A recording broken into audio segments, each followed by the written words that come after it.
2021년 크리스찬 문학나무 여름호 수필. 제목 테리야 미안해. 신진숙. 내가 중학교 다닐 때 아버지는 지방의 소도시에 있는 고등학교에서 교편을 잡고 계셨다. 실향민인 아버지는 고향인 이북 원산 바닷가를 늘 그리워하셨다. 지금은 교육청에서 정하는 대로 가야 했지만 그때는 본인이 원하는 곳으로 정근을 갈 수 있었던 것 같다. 그래서 아버지는 언제나 바다나 강이 있는 도시로 자원해서 정근을 다니셨다. 한국의 나폴리로 부리던 아름다운 항구 도시인 CC는 사춘기 소녀였던 내가 성장하기에는 정서적으로 아주 좋은 환경이었다. 조금 높은 곳에 위치한 우리 집 앞마당에 서면 바다가 훤히 내려다 보였다. 밤이면 낮은 다락방에 올라가 엎드려서 바라보던 CC의 밤바다 야경은 지금 생각해도 황홀한 광경이었다. 아버지가 근무하시던 남자고등학교 바로 앞에 있던 우리 집은 방이 많이 있어서 우리 가족이 쓰고도 남는 작은 방들이 있었다. 어느 날 우리 집 남는 방에 아버지 학교 학생 하나가 이사를 왔다. 그는 그 학교의 유명한 짱이었다. 큰 키에 멋진 외모를 가진 그는 주먹도 세고 공부도 잘해서 학교에서 아무도 건드리지를 못했다. 그는 아버지가 안 계시고 편모스라에서 자라서인지 자기 학교의 국어 선생님인 우리 아버지를 아버지처럼 존경하고 잘 따랐다. 그래서 고3이었던 그가 시간을 벌고 공부에 전념하기 위해 바로 자기 학교 앞 우리 집에 방을 얻어놓고 식사는 학교 앞에 있는 식당에서 해결했다. 그래서 그의 방은 책상과 책 외에는 아무것도 없었다. 가끔 남학생들이 그 방을 찾아올 때 나는 호기심을 가지고 그들을 훔쳐보곤 했다. 덩치가 크고 우락부락한 그들이지만 그 사람 앞에선 보수를 대하는 부하들처럼 긴장하는 모습이 역력했다. 그들을 대하는 그의 모습도 평소에 나를 대할 때와는 사뭇 달랐다. 마주칠 때마다 어린 여동생을 대하듯 다정하게 말을 걸고 웃어주던 그 모습이 아니었다. 그때 내가 다니던 여자중학교는 남자고등학교와 반대쪽인 시내에 있었기에 등굣길에 까마귀처럼 까만 교복에 까만 모자를 쓴 남학생들이 때를 지어 몰려오는 그 길을 혼자 뚫고 지나는 것이 보통 고역이 아니었다. 그래서 언제나 남학생들의 등교 시간보다 더 일찍 집을 나섰다.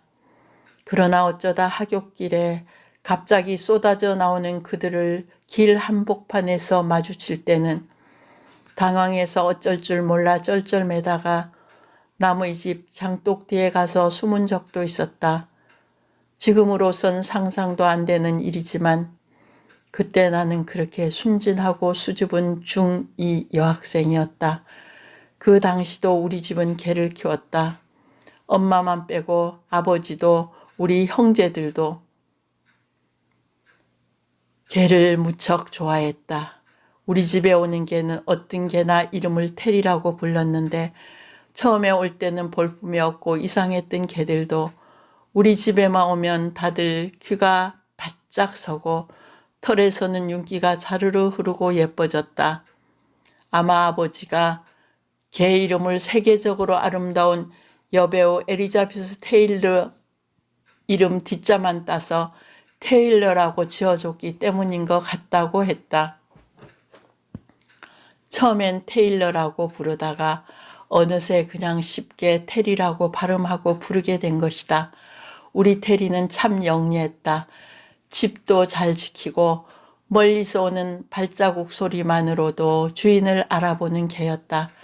착하고 영리했던 우리 테리가 어느 날부터 자꾸만 뭐든 물어뜯는 버릇이 생기더니 급기야 우리 집에 오는 신문 배달 학생의 다리를 무는 일이 일어났다.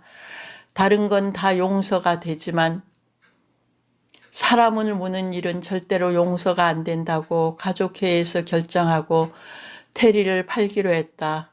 엄마는 테리를 데리고 장날 우리 집에서 아주 멀리 떨어진 장터까지 가서 테리를 팔고 섭섭해서 눈물을 흘리셨다고 했다. 많은 사람들이 테리를 사려고 했지만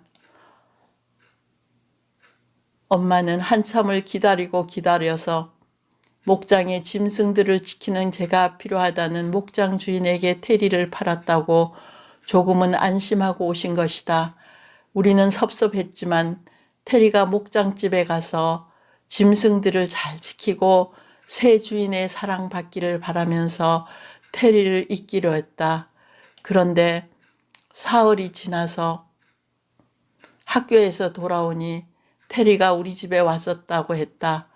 엄마가 놀랍고 반갑기도 해서 테리야 하고 부르니까 자기를 팔았다고 그랬는지 본체 만체하더니 자기가 늘 앉았던 자리로 가서는 하염없이 바다를 바라보고 있다가 아버지가 퇴근해 오시니까 좋아서 펄쩍펄쩍 뛰면서 아버지 품에 안겼다고 했다. 그런데 1시간이 좀 지난 후에 목장 주인이 찾으러 와서 끌려갔다고 했다. 그날 테리는 바다를 보면서 무슨 생각을 했을까? 테리가 무슨 생각을 했는지는 모르지만 영리했던 테리가 왜 물어뜯는 버릇이 생겼고 그 일로 우리 집에서 못 살고 팔려가야 했는지 나는 알 것 같아서 테리에게 두고두고 미안했다. 그날은 토요일이었다. 학교에서 돌아왔는데 그의 방 앞에 못 보던 여자 구두가 가지런히 놓여 있었다. 순간 가슴이 콩콩 뛰었다. 그의 방문 앞을 왔다 갔다 하며 안을 살폈다.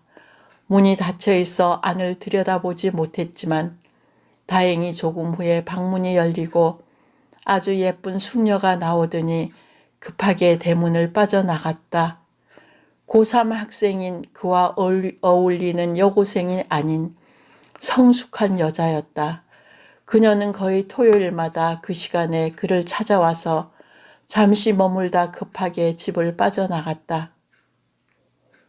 그 시간은 아버지도 퇴근 전이고 엄마도 안 계시고 나만 집에 있는 시간이었다. 어른들에게 알리자니 고자질하는 것 같고 그냥 두고 보자니 속상하고 견디기 힘이 들었다. 묘한 질투심에 테리를 이용했다. 토요일 그 시간 나는 다친 그의 방 앞에 가서 그녀의 하이힐 한 짝을 집어들었다. 그리고 묶여있는 테리 앞에 던졌다.